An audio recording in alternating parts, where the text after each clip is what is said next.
There is no grief like the grief that does not speak. Henry Wadsworth Longfellow. Hello, my friends, and welcome back to the Grief and Gathering podcast. This is a psychoeducational podcast where we use our knowledge and understanding of Magic the Gathering to better understand more complicated topics such as grief, loss, and other hard to grasp psychological ideas. My name is Dr. Ivy Foxglove, and I am the host of this podcast. And today we are talking about a special kind of grief that holds a really special place in my heart, and that's this idea of disenfranchised grief. What is disenfranchised grief? Disenfranchised grief is, put simply, it's grief that isn't acknowledged by society, or it's grief that lacks public support. These are the kinds of grief that we don't really let people talk about, whether it's because we as a society view the loss as something that shouldn't be grieved, or there were circumstances around the death or around the loss that we just feel like we shouldn't talk about. For whatever reason, these are losses that we feel like don't get enough support, and so it can feel really isolating for people. But it's a tricky concept to kind of work through, and so today we're going to be using magic to really look at how we can better understand this concept. As always, the goal of this show is to make everyone listening more informed, more psychologically aware of these tough topics like grief and death and abuse and all of those hard pieces, in hopes that you can then bring that knowledge to your gaming tables and ideally create a space that's safer for the folks that you then interact with. Because everyone comes to us with their own stories and their own experiences. And even just by being aware, I think that's an amazing first step to truly making our Magic the Gathering tables a place where everyone feels like they belong. So I appreciate you being here. As always, if this doesn't feel safe, or if you're not in a headspace right now, we're going to be talking about grief and death and loss. We're going to be talking about those hard pieces as always. So if you're not in that space to listen and attend to those things, I encourage you to go ahead and hit that stop button and go do something that feels safer for you right now. I never want this to feel like something that is causing stress or strain on someone's psyche. And I really only want this to be something you listen to if you're in a space to do so. But that said, let's talk a little bit more about understanding disenfranchised grief. There are different types of grief, right? We talked in episode 1 even about how not all grief is the same. Not all grief is even a death loss. But thinking specifically about death losses, there are so many different kinds of death losses to consider. Death of a pet. Death of someone whom you had an estranged relationship with. A death of someone who died from an overdose or who died by suicide. A death of an in-law, the death of someone who maybe traditionally you shouldn't have been impacted by, even the deaths of celebrities or key big figures in your life. All of those things are kind of death losses that we're told don't matter as much. And that's not true. Every death matters. If it's having an impact on you, it matters, and that's real, and we can't just make that go away, right? But we know that the world doesn't always see all of those as equal. When somebody dies from an overdose or dies under unusual circumstances, there's this kind of hush-hush tone about it. And, even when, if people make posts on social media about this person, they always just say something like, I just hope they finally found peace, or something along those lines. And usually what they're saying is, this death, this loss happened in a way that I'm not ready to talk about. And that can feel really isolating, because we know that sharing about our losses is important. And to be told that for whatever reason, the loss you're experiencing isn't societally acceptable to share about, that's a really hard feeling to hold on to. And it adds this extra layer of processing and work that you need to do surrounding how to cope with that. In an extreme case, people even look at the deaths of folks in their lives, say their brother was a convicted rapist and dies. How do you mourn someone like that? Right? And so then the sibling is left feeling like, well, okay, my brother was a piece of shit and he really hurt people. But at the same time, that was my brother and I still miss him? ? And it adds ambiguity and it adds muddiness to the already muddy topic of understanding your own grieving experience. Another way that this shows up is through the death of pets, right? A lot of people feel like the death of a pet isn't as significant as the death of a person, and for a lot of people it might not be. But I've also met people and worked with people who their reason for being alive is their animal. I can't count how many people have come to me during a session and said, look, the only reason I'm not killing myself is because someone still needs to feed the cat. Or I know my cat would be sad if I didn't come home. Things like that. And we can't discount those experiences. And we don't get to decide someone's level of grief. We don't get to decide the impact of a loss on someone's heart. But I know this is muddy. In past episodes, we've really spent the whole time just talking about a character and how they directly relate to an issue. And we're not going to be doing that today. Instead, this is going to attempt to be more of a psychoeducational topic, and we're going to use some metaphors and examples from Magic the Gathering to better understand what this looks like. And so we'll start with some character examples. I think, as always, we could talk about Liliana, right? But I've mentioned Liliana in every single episode. I just think that she is kind of the poster planeswalker for grief representation, right? Not just because she had someone die. I think just about every character in Magic the Gathering has had someone die in a pretty significant way, but because so much of her story focuses on the death loss, right?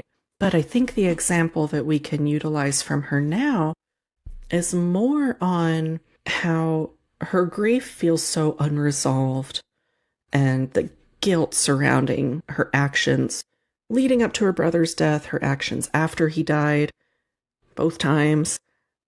And as her pain often kind of goes pretty unacknowledged by others in this story, right? Liliana, as a whole, is kind of seen by other characters, someone who just has their shit together. And, she's done a very good job at walling herself off and not being someone who lets many people get too close to her. And always, puts up that front, which is something I think a lot of us can relate with. And part of what makes her character so well understood and so relatable to the people who play her and who are familiar with her as a character.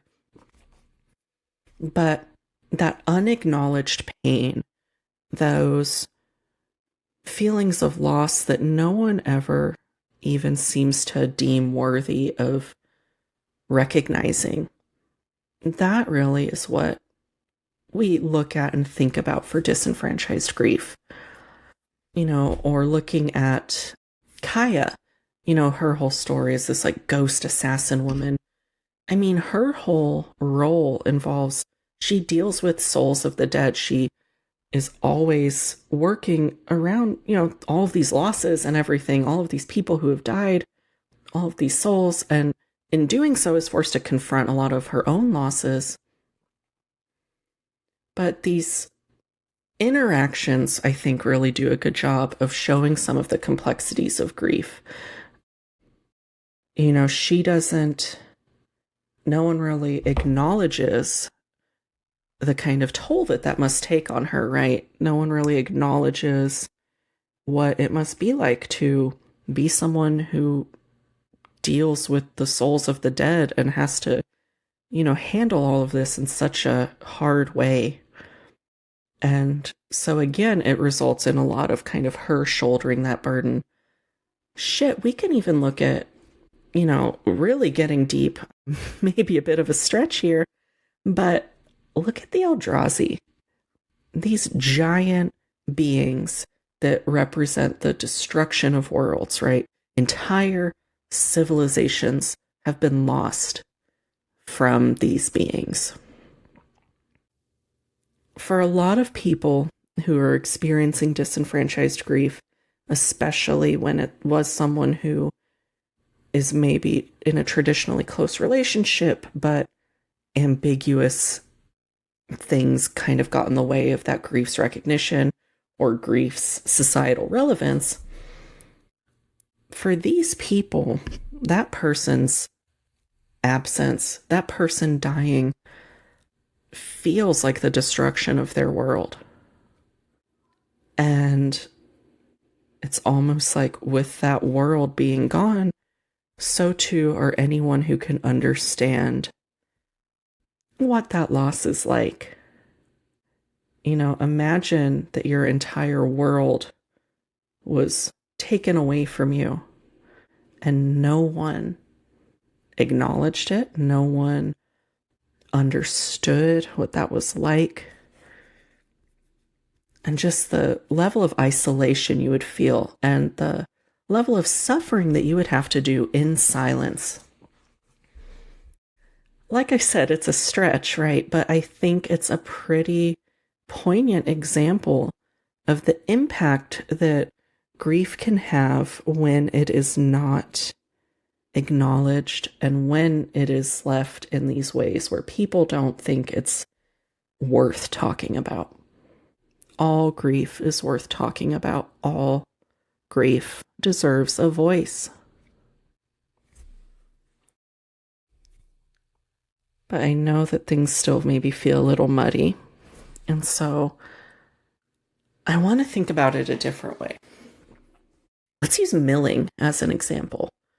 So, in old magic, I don't know if it's still, represented this way or not.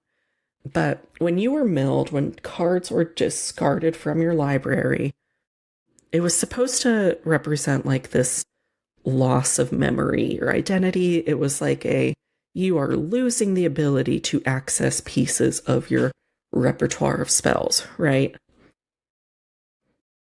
I want to connect this to disenfranchised grief. I think that so many people are left feeling like their experiences or memories are erased or are invalidated. When someone dies, some of our biggest spells, some of our best, most helpful cards are memories, are the things that we get to share about this person, sharing about who they were, sharing about the things that we got to do together, sharing about the times they made us laugh and smile. And when your grief is disenfranchised, it's like someone milled those right off the top and you don't have them anymore. And so what do? You have no way of playing out your grief. You have no way of showing what this loss meant to you. You have no way of recovering. And so you're left to sit there and just hope for the best.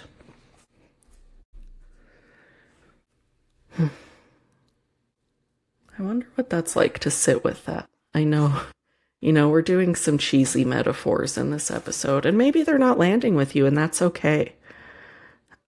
But I still think that, maybe I want to try something new, right? And so my hope was maybe stepping away from the focus on here's a character with a direct parallel and pulling from a few different examples. And maybe this is something that will allow more accessibility for more folks because, I think that the goal of this, and as I talked about in the beginning, the goal of this is to create safe spaces. I talked about last week how a lovely friend of mine always asks the question, what made you spark? And I think that Magic the Gathering is something really special in that a lot of times when you're playing casual formats, when you're playing a casual game, there's a lot of time where you're not just focused on the game, and it truly is, God, this is the fucking cheesiest thing to say, but it truly is the magic of gathering. And it's the magic of 4 people, 2 people, 4 people, 3 people, 5 people, whatever, 8 people, maybe you're drafting, I don't know. But it's the magic of people gathering around, sharing a purpose, sitting together with intentionality, and talking. And during that time, people open up and people share their stories. And I think my goal with episodes like this is hopefully, should you be blessed enough that someone across the table shares their story with you, you feel more capable of holding that with them and sitting in that space as they talk about that really hard and sacred part of their life. I've met a lot of folks, and I've talked to a lot of folks who even make commander decks centered around loss and utilize the cards that they've put in there as conversation points. And I think that is such a cool and unique idea. And I really want to start recognizing that it's not just a death of a mother by cancer that's worth being acknowledged. People who have had a pet leave their lives, people who have had someone close to their lives die from an overdose or be murdered. People who maybe they had gone no contact with because they were an abusive piece of shit, but then later died, and coping with that dual relationship of how do I mourn this person and also celebrate that they can't hurt me anymore. We can make room for all of those things at our tables, just like we made room for someone to share our story to begin with. We've talked about how the best way to heal a grieving heart is by cleaning that wound, and we clean that wound by talking and connecting and sharing our stories and really hitting home that point that nobody is alone in their grief. So I want to end with the same quote that we talked about and opened with. That quote says, "There is no grief like the grief that does not speak." There is no grief like the grief that does not speak. Once again, I am Ivy Foxglove. This has been the Grief and Gathering podcast. And this is me giving you one last invitation to invite some of the grief that doesn't get a chance to speak. Make space for it to be heard.